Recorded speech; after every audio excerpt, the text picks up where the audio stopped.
Assalamualaikum warahmatullahi wabarakatuh. Alhamdulillahi rabbil alamin, wabihi nasta'inu ala umuri dunya waddin, wassalatu wassalamu ala sayyidil mursalin nabiyyina Muhammadin wa ala alihi wa ashabihi ajma'in wa man tabi'ahum bi ihsanin ila yaumiddin, amma ba'du. Bapak Ibu sekalian yang kula hormati, segala puji hanya milik Allah. Salawat dan salam kita haturkan dan semoga tetap tercurah kepada Rasul junjungan beliau Nabi Muhammad sallallahu alaihi wasallam, kepada keluarga beliau, para sahabat dan siapapun di antara umatnya yang senantiasa mengikuti petunjuk dan sunnah-sunnahnya sampai hari kiamat kelak. Bapak Ibu sekalian yang kami hormati, alhamdulillah pada kesempatan kali ini, di pagi hari ini Allah mudahkan kita untuk sama-sama kita hadir di tempat ini, tempat yang sangat mulia ini, dalam rangka kita sama-sama ngaji bareng. Semoga apa yang nanti kita pelajari menjadi ilmu yang bermanfaat. Amin ya rabbal alamin. Bapak Ibu yang kami muliakan, alhamdulillah pada kesempatan yang lalu kita telah pelajari di bab yang ke-30, yaitu cinta kepada Allah. Dan pertemuan yang ketiga ini, di bab ke-30 ini kita akan melanjutkan insyaallah. Nah, Bapak Ibu sekalian yang kami hormati, pada pertemuan yang lalu sampai pada jenis daripada cinta Allah Subhanahu wa taala. Terlebih dahulu kita sampaikan bahwa cinta di sini ada dua jenis. Yang pertama adalah cinta kepada Allah, dan yang kedua adalah cinta yang sifatnya tabi'i, ya, cinta yang sifatnya tabi'i. Cinta kepada Allah ini ada tiga. Yang pertama adalah mencintai Allah Subhanahu wa ta'ala. Yang kedua mencintai karena Allah. Dan yang ketiga adalah mencintai sesembahan selain Allah bersama Allah Subhanahu wa ta'ala. Ya, jenis ini, ya, pertama dan kedua ini adalah ibadah, serta yang ketiga, sedangkan yang ketiga adalah kesyirikan. Ya, mencintai Allah, mencintai karena Allah, ini adalah ibadah yang sangat mulia. Ya, akan tetapi yang ketiga ini mencintai, ya, sesembahan selain Allah, berarti mencintai berhala bersama mencintai Allah Subhanahu wa ta'ala, maka ini adalah sebuah kesyirikan. Sedangkan jenis yang kedua adalah cinta yang sifatnya tabi'i, ya, cinta yang sifatnya tabi'i, dan ini bukanlah ibadah. Seperti contoh adalah, ya, wajar, ya, cinta orang tua kepada anak, cintanya suami kepada istri, ataupun sebaliknya. Kita akan pelajari di jenis yang pertama, di poin yang ketiga, yaitu mencintai selain Allah, jadi mencintai sesembahan selain Allah bersama mencintai Allah Subhanahu wa ta'ala. Ini adalah sebuah kesyirikan. Sebuah kesyirikan. Apa ada orang yang seperti itu? Ada. Karena Allah Subhanahu wa ta'ala berfirman di dalam surat Al-Baqarah ayat yang ke-165, wa minan nasi, dan di antara manusia, may yattakhidhu min dunillahi andadan yuhibbunahum ka hubbillah. Ada di antara manusia yang menjadikan sesembahan selain Allah Subhanahu wa ta'ala andadan sebagai tandingan, yuhibbunahum, mereka mencintai tandingan-tandingan tersebut, kahubbillah, sebagaimana mencintai Allah Subhanahu wa ta'ala. Berarti ya mereka punya sesembahan selain Allah. Mereka mencintai sesembahan tersebut sebagaimana mereka mencintai Allah Subhanahu wa taala. Walladzina amanu, adapun orang-orang yang beriman, asyaddu hubban lillah, lebih besar cintanya kepada Allah Subhanahu wa taala. Nah, Bapak Ibu sekalian yang dimuliakan oleh Allah Subhanahu wa taala, Allah Subhanahu wa taala berfirman, "Wa minan nasi may yattakhidu min dunillah." Dan di antara manusia ada orang-orang yang mencintai, orang-orang yang menjadikan selain Allah andadan sebagai tandingan-tandingan. Tandingan untuk Allah. Yuhibbunahum kahubbillah. Mereka mencintai tandingan tersebut sebagaimana mencintai Allah Subhanahu wa taala. Nah, Bapak Ibu yang kami muliakan, bagaimana para ulama di dalam menafsiri ayat ini? Ada dua penafsiran. Apa yang dimaksud dengan kahubbillah? Mereka mencintai tandingan-tandingan tersebut sebagaimana mencintai Allah Subhanahu wa taala, atau seperti mencintai Allah. Penafsiran yang pertama adalah maksudnya seperti kecintaan mereka orang-orang musyrik kepada Allah Subhanahu wa taala. Seperti kecintaannya orang-orang musyrik kepada Allah Subhanahu wa taala. Artinya orang-orang musyrik itu mencintai sesembahan selain Allah, juga mencintai Allah Subhanahu wa taala. Orang musyrik di kota Mekah ya, zaman dulu itu menyembah Allah juga menyembah berhala. Menyembah Allah juga menyembah berhala. Pernah Nabi SAW bertanya kepada seorang, ya, berapa Tuhan yang sudah kau sembah di hari ini? Dia menjawab 6. Ya, 1 di langit, 1 di langit, 5 di bumi. Ya, siapa 1 yang di langit? Allah Subhanahu wa taala. Siapa 5 di bumi? Ya, tandingan-tandingan yang mereka jadikan sesembahan selain Allah Subhanahu wa taala. Berhala-berhala mereka. Ya, ini bukti bahwasanya orang-orang musyrik di kota Mekah dulu itu menyembah Allah juga menyembah yang lainnya. Maka mereka mencintai Allah, mereka juga mencintai sesembahan-sesembahan mereka yang lain. Nah, di sini kecintaan di sini yang dimaksud adalah kecintaan yang mendatangkan pengagungan. Kecintaan yang disertai pengagungan terhadap yang dicinta. Ya, orang musyrik mencintai berhala. Berarti ya, kecintaan di sini yang mendatangkan pengagungan terhadap berhala. Kecintaan yang menjadikan dirinya hina di hadapan sesembahannya.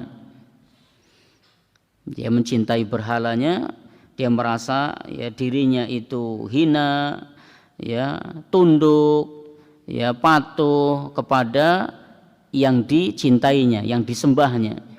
Nah, ini yang dimaksud demikian. Sebagaimana ketundukan, kepatuhan, pengagungan mereka kepada Allah Subhanahu wa taala. Sekali lagi ini menunjukkan bahwasanya orang-orang musyrik dulu ya mereka menyekutukan Allah dalam hal cinta.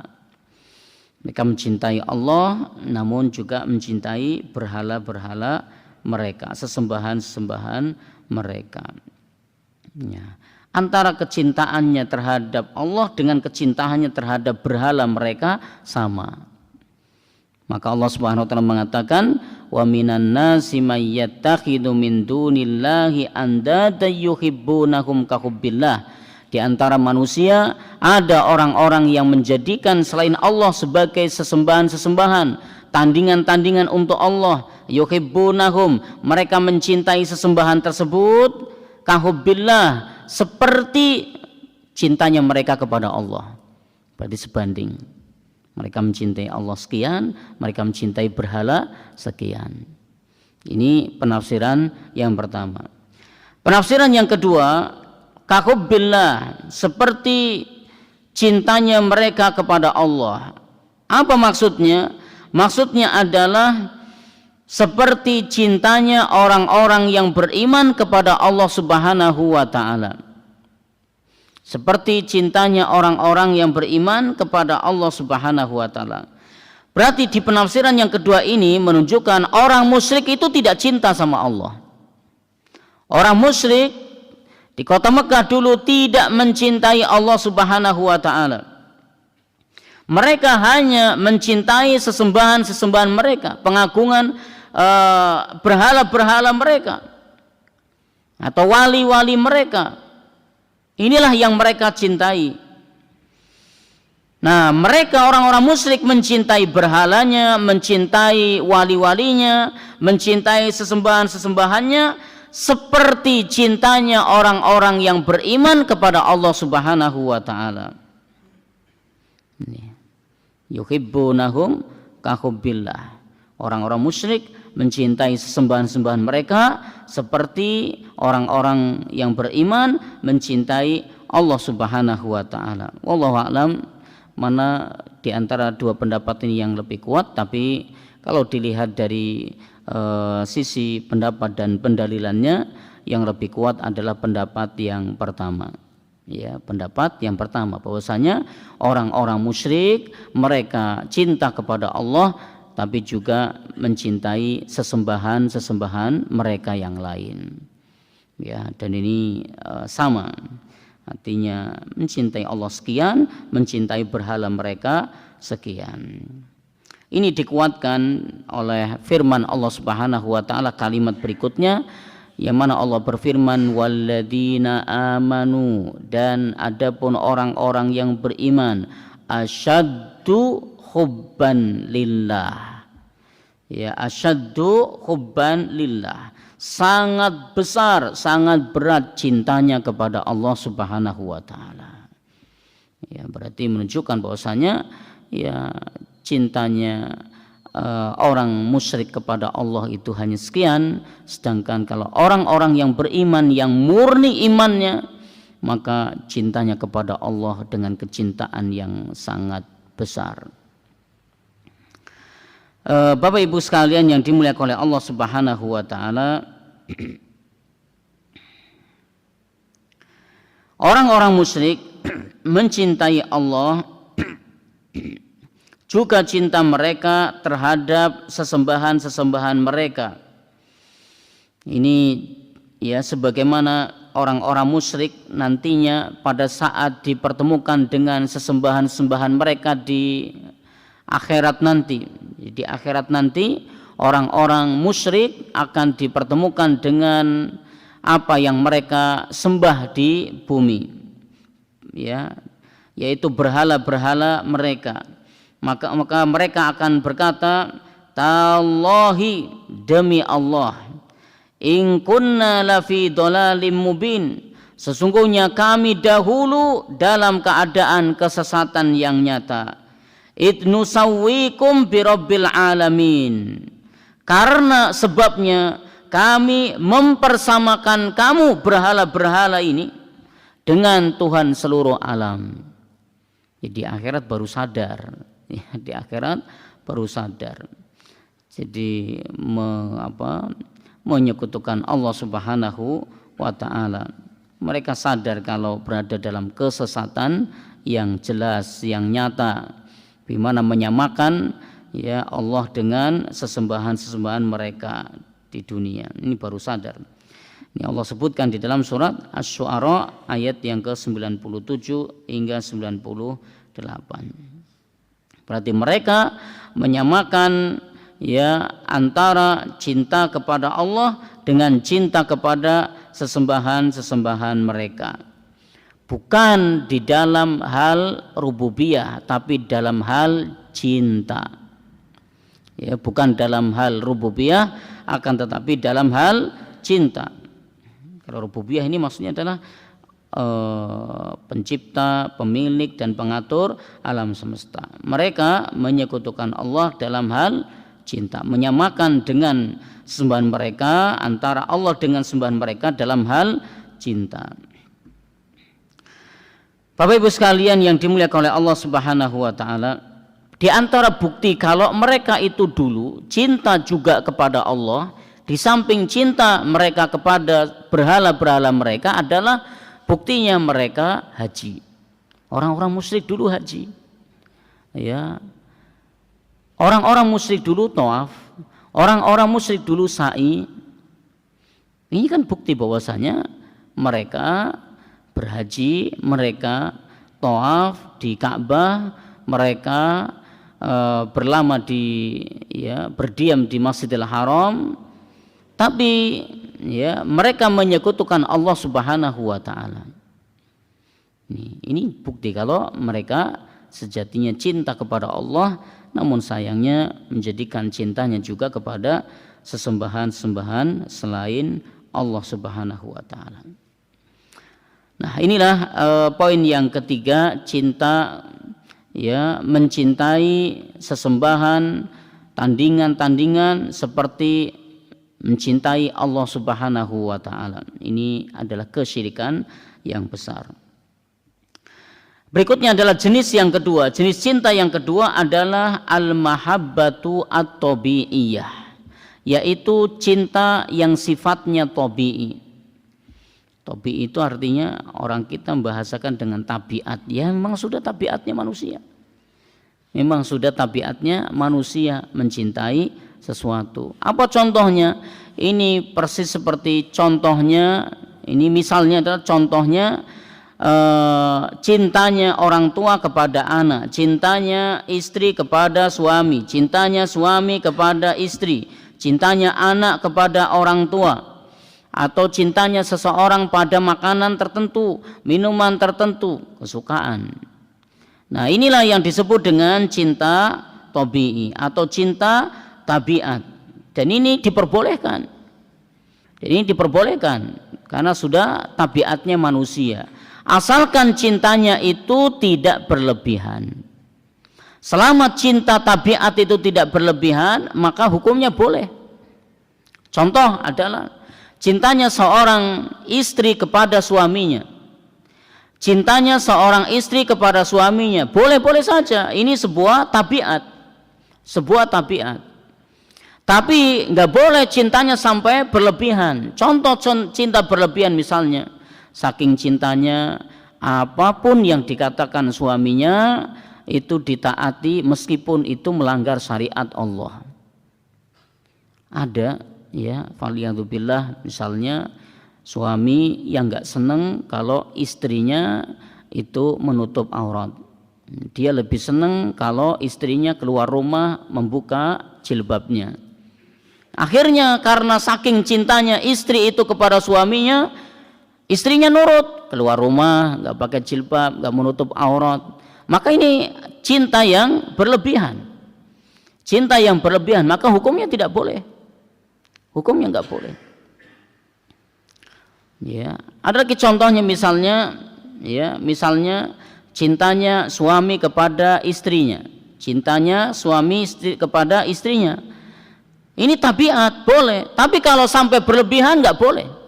Apa contohnya berlebihan? Misalnya istrinya mengatakan, pokoknya inilah bekerja, mengumpulkan harta sebanyak mungkin. Meskipun dengan cara yang dalam tanda kutip cara yang tidak diperkenankan oleh Allah, cara yang haram. Sehingga suaminya itu pun nurut saking cintanya kepada istrinya.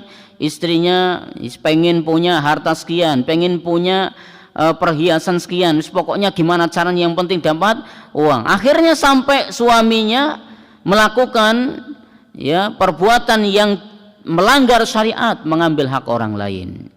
Mengambil hak orang lain demi istrinya, demi membelikan perhiasan untuk istrinya, rela suaminya mengambil hak orang lain, maka tetap haram hukumnya, nggak boleh, tidak boleh. Ini cinta yang berlebihan. Begitu pula cintanya orang tua kepada anak, cinta yang berlebihan nggak boleh.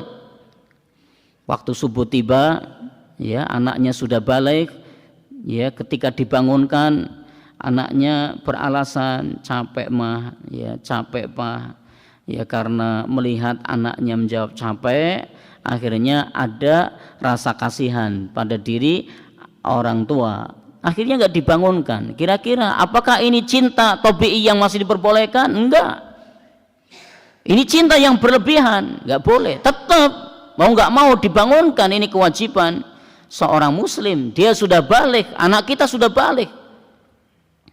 Kita bisa membayangkan Bapak Ibu sekalian yang kami muliakan, seandainya, ini seandainya qadarullah, ya rumah kita kebakaran, naudzubillah, kita berlindung kepada Allah, lalu kita berhasil menyelamatkan diri, tiba-tiba kita ingat anak kita masih tidur di kamar, anak kita masih tidur di kamar. Apa yang dilakukan? Yakin sebagai orang tua akan berusaha sebisa mungkin, ya semaksimal mungkin bagaimana caranya menyelamatkan anak kita yang terjebak di kamar.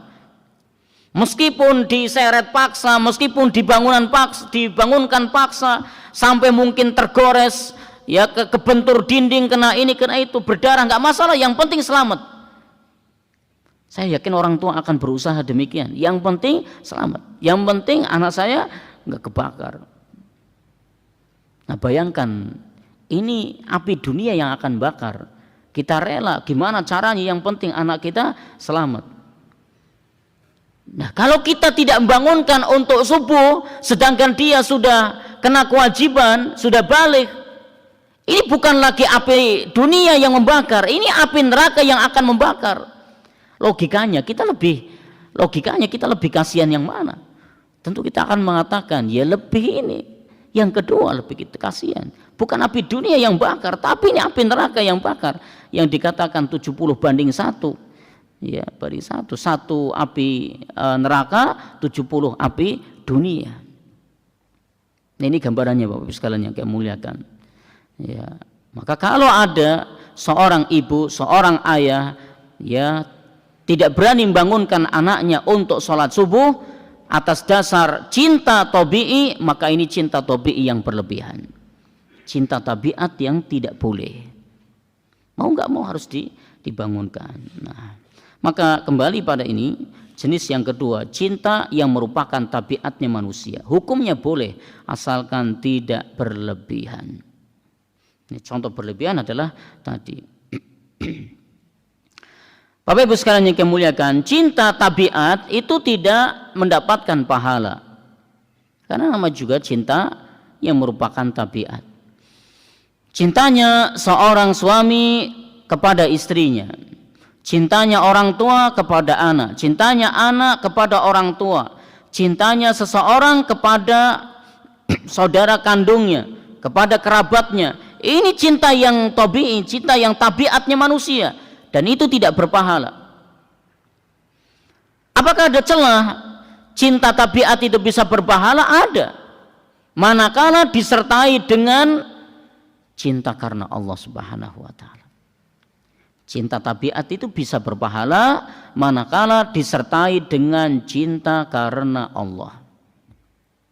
Contoh misalnya, pada asalnya cintanya suami kepada istrinya ini tabiat. Tabiat, yang namanya suami ya mesti cinta istrinya, yang namanya istri mesti cinta suaminya. Ini gak berpahala. Gimana supaya bisa berpahala? Adalah iringi dengan cintanya karena Allah. Ya, apa sebabnya? Allah perintahkan kita sebagai seorang mukmin, bagaimana seorang suami mencintai istrinya karena Allah. Bagaimana seorang suami mencintai istrinya karena Allah. Dan orang kalau sudah ya mencintai pasangannya karena Allah, apa saja mudah. Apa saja mudah. Kalau seorang suami mencintai istrinya karena Allah, dia berangkat bekerja pagi hari, pulang petang hari, lelah, letih, ya. Kemudian mungkin pikiran dan lain sebagainya, ini akan dilaluinya mudah. Karena apa? Karena kita bekerja semata-mata karena Allah. karena Allah perintahkan untuk memenuhi kebutuhan istri dan anak-anak. Ini jadi kalau motivasinya adalah juga cintanya karena Allah, semua akan mudah. Istri pun demikian, manakala mencintai suaminya, tabiat ditambah mencintai suaminya karena perintah Allah Subhanahu wa taala. Oh, di rumah pekerjaannya itu enggak rampung-rampung. Yang ini masak selesai, beres-beres, baru selesai, nyuci piring selesai, nyuci baju selesai, nyapu, ngepel dan lain sebagainya. Belum lagi mendidik anak, bimbing anak, ngajari anak, sampai malam baru selesai. Maka itu akan mudah. Kenapa? Karena cintanya kepada suami, cintanya kepada anak, ini disertai dengan cinta karena Allah Subhanahu wa taala. Maka kalau orang cinta tabiat, ya, disertai dengan cintanya kepada Allah, maka akan membuahkan pahala. Akan buahkan pahala. Dan ini ada pada orang-orang, ya, mencintai sebagai cinta tabiat, namun mereka menggandengkan juga, mengiringinya juga dengan cinta karena Allah Subhanahu wa taala. Berarti sudah dapat cinta tabiat, dapat pula cinta ibadah, artinya pahala dari Allah Subhanahu wa taala. Berikutnya Bapak Ibu sekalian yang kami muliakan, apa amalan-amalan yang bisa menyebabkan kita cinta kepada Allah Subhanahu wa taala? Kita merujuk pada apa yang disebutkan oleh Al-Imam Ibnu Qayyim Al-Jauziyah rahimahullahu taala di dalam kitabnya. Beliau menyebutkan tentang sebab-sebab seseorang akan mendapatkan cinta kepada Allah Subhanahu wa taala.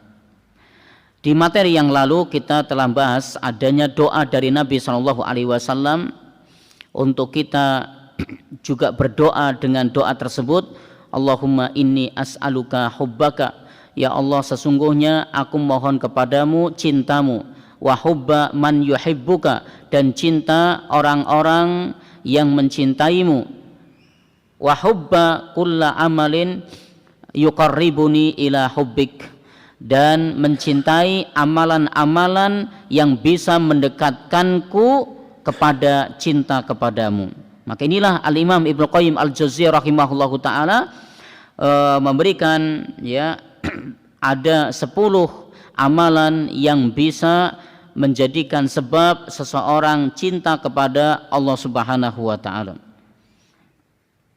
Atau, ya, 10 amalan yang bisa mendatangkan cinta kepada Allah Subhanahu wa taala. Di antaranya kata beliau adalah membaca Al-Qur'an dengan mentadabburinya. Membaca Al-Qur'an dengan mentadabburinya. Jadi membaca Al-Qur'an sudah bagus, sangat bagus. Tapi akan lebih bagus supaya bisa mendatangkan cinta kita kepada Sang Pencipta, yaitu dengan cara enggak hanya sekedar membaca, tapi mentadabburi. Apa itu mentadabburi? Mentadabburi itu artinya memahami maknanya, ya, mempelajari kandungan isinya, ya, kemudian merenungi isi Al-Qur'an tersebut.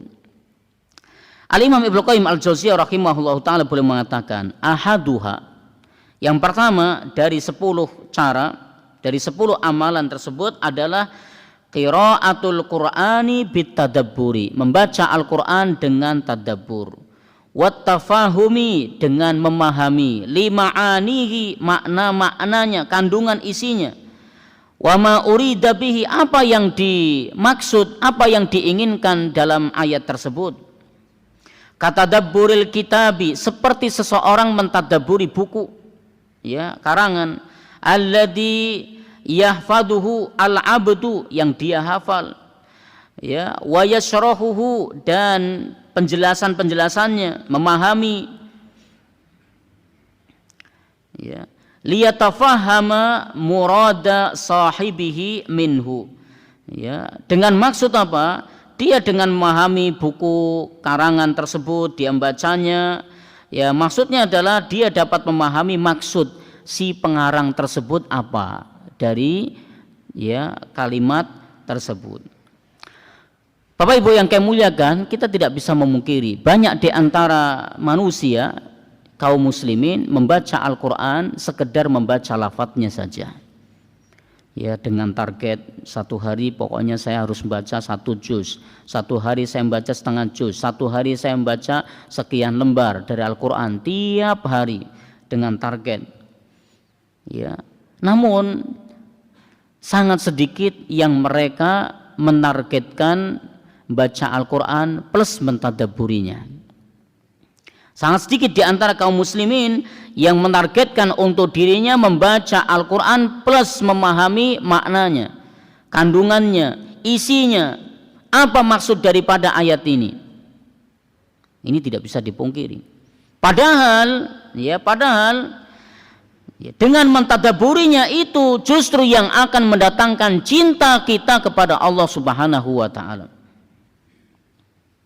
Membaca Al-Quran dengan mentadabburinya ini akan menambah iman, akan mendatangkan cinta kepada Allah Subhanahu wa taala. Ketika seorang menyadari bahwasanya Allah Subhanahu wa taala telah menurunkan Al-Quran, kita membaca maknanya, memahaminya, ya, mengetahui kandungan isinya, lalu dalam hati kita akan mengatakan, sungguh indah kalamullah ini, sungguh indah firman-firman Allah Subhanahu wa taala ini. Maknanya luar biasa, begitu dalam, begitu indah, begitu dahsyat. Dengan kita merasa takjub hal demikian, merasa sungguh indah, sungguh dalam maknanya, apa yang terjadi? Kita akan cinta kepada siapa yang telah berfirman, siapa ya yang pemilik alam semesta ini, yaitu Allah Subhanahu wa taala. Ini seperti orang ketika membaca buku, kalimat-kalimatnya, rangkaiannya, Masya Allah sangat indah. Siapa sih pengarangnya? Ya, kita akan merujuk ke sana. Siapa sih pengarangnya? Oh, pengarangnya si Fulan. Oh, pengarangnya si A. Dia akan tumbuh kecintaan. Dia akan cari, saya cari buku pengarangnya dia, buku yang lain. Akan cenderung seperti itu. Begitu pula Al-Quran, ketika kita baca ayat demi ayat, kita pahami, kita lihat kandungan isinya, maknanya bagaimana, kita akan memahami, Masya Allah, ternyata sungguh dalam makna dari ayat ini, sungguh luar biasa, sungguh dahsyat, gak pernah terbayangkan oleh kita, ternyata makna dari ayat ini luar biasa. Apa kira-kira yang terjadi?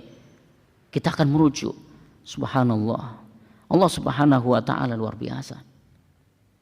Nah, ini loh yang akan mendatangkan kecintaan kita kepada Allah. Ini yang akan mendatangkan cinta kita kepada Allah Subhanahu wa taala. Ini loh yang akan menambah ketebalan iman kita ini. Maka nggak boleh kita abaikan ya, memahami, ya, mempelajari, memahami kandungan isi ayat Al-Qur'an. Ini sangat penting.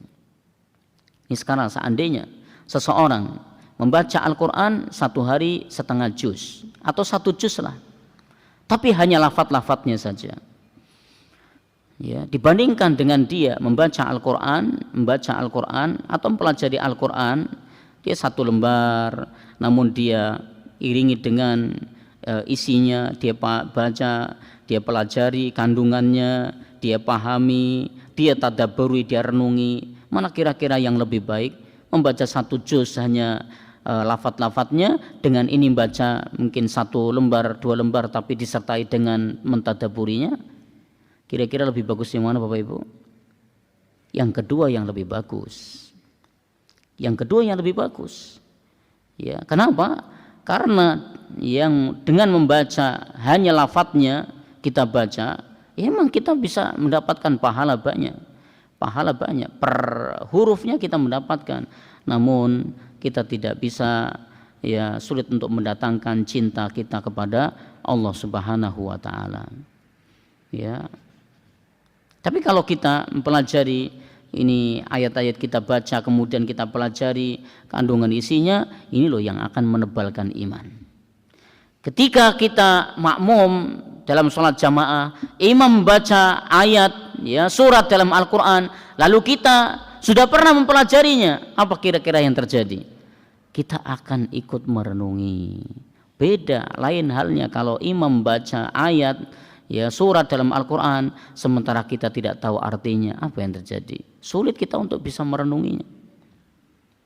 Maka Nabi SAW, beliau ketika membaca ayat Al-Quran yang berisi tentang nikmat, tentang surga, ya, tentang surga, ini Nabi SAW berharap untuk bisa mendapatkannya. Ketika membaca ayat tentang neraka, Nabi SAW berlindung kepada Allah Subhanahu wa Ta'ala. Sekarang kalau kita membaca ayat Al-Quran tentang neraka, bablas, kita nggak tahu artinya apa, nggak tahu maknanya apa, nggak tahu kandungannya apa. Kita membaca ayat tentang nikmat-nikmat Allah, surga yang luar biasa kenikmatannya, yang nggak pernah terbayangkan oleh pikiran kita, oleh otak kita. Kita bablas sudah, nggak tahu artinya apa. Akhirnya membaca hanya sekedar lafaz-lafaznya saja, tidak sampai ke hati, nggak sampai ke hati. Nah, maka Bapak Ibu sekalian yang kami muliakan, penting ya. Al-Imam Ibnu Qayyim Al-Jauziyah rahimahullah ta'ala boleh mengatakan, inilah amalan yang pertama yang bisa mendatangkan cinta kepada Allah, yaitu membaca Al-Quran dan memahami artinya, kandungan isinya, mentadaburinya. Yang kedua, Bapak Ibu sekalian yang kami muliakan, yang kedua adalah mendekatkan diri kepada Allah dengan amalan-amalan sunnah. Kita tahu amalan terbagi menjadi dua, ada yang wajib, ada yang sunnah. Yang wajib jelas, nggak bisa diganggu-gugat. Salat 5 waktu, ya, salat 5 waktu, puasa Ramadan wajib, nggak bisa kita tawar. Zakat bagi yang mampu, haji bagi yang mampu, ini nggak bisa ditawar. Saat dia sudah punya kemampuan, minimal harta sekian, wajib dizakati, nggak bisa ditawar-tawar. Ketika seorang memiliki kemampuan fisik, kemampuan finansial untuk berhaji, nggak bisa ditawar, harus daftar haji, kewajiban. Nah sekarang Bapak sekalian yang kami muliakan, ya, kata beliau, untuk mendapatkan cinta Allah Subhanahu wa Ta'ala, mendatangkan cinta kepada Allah Subhanahu wa Ta'ala, kita butuh menambah dengan amalan-amalan sunnah. Apa sih amalan yang sunnah? Banyak. Salat, ada salat sunnah pun beragam. Qobliyah, ba'diyah, ya, qobliyah, ba'diyah, ya, salat sunnah yang mengiringi salat wajib. Ada salat malam, ya, salat tahajud, ada witir, ada juga sholat duha dan yang lainnya. Ini diantara sholat-sholat sunnah. Begitu pula puasa, itu pun ada puasa wajib, ada puasa sunnah. Begitu pula zakat, ada yang wajib, ada yang sunnah. Zakat wajib, sedekah sunnah. Maka kata Al-Imam Ibnu Qayyim Al-Jauziyah rahimahullah ta'ala, yang kedua adalah at-taqarrubu ilallahi bin nawafili, mendekatkan diri kepada Allah dengan amalan-amalan sunnah ba'dal faraidi, setelah kita mengamalkan amalan yang wajib. Fa innaha tuwasiluhu ila darajatil mahbubiyah, karena dengan mengamalkan amalan sunnah seseorang akan bisa, ya, diantarkan menuju derajat yang dicinta oleh Allah Subhanahu wa Ta'ala. Maka seorang yang ingin menimbulkan kecintaan kepada Allah hendaknya mengamalkan ini, amalan sunnah, kata beliau. Sedekah sunnah, salat sunnah, puasa sunnah.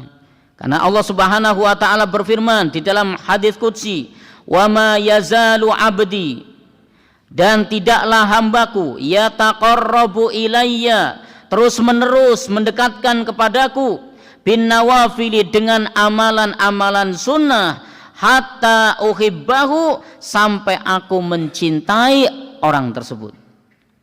Ini dalil, ya, bahwasanya mengerjakan amalan sunnah itu akan menumbuhkan cinta. Dan ini juga dalil, ya, amalan sunnah yang kita kerjakan itu akan mendatangkan cinta Allah kepada kita. Demikian Bapak Ibu yang kami muliakan, kita baru pelajari sampai poin yang kedua, ya, amalan-amalan yang bisa menyebabkan kita cinta kepada Allah, bahkan Allah pun akan cinta kepada kita. Pertama adalah membaca Al-Quran dengan mentadaburinya, yang kedua adalah mengamalkan amalan-amalan yang sunnah. Semoga bisa menjadi ilmu yang bermanfaat untuk saya pribadi terkhusus dan untuk Bapak Ibu sekalian. Demikian wallahu a'lam bishawab, kita cukupkan sampai di sini. Mohon maaf kami tidak bisa sampai waktu syuruk karena ada tugas yang harus kami lakukan. Terima kasih atas segala perhatian, mohon maaf atas segala kekurangan. Kita tutup dengan baca doa penutup majelis. Subhanakallahumma wa bihamdika asyhadu an la ilaha illa anta astaghfiruka wa atubu ilaih. Wassalamualaikum warahmatullahi wabarakatuh.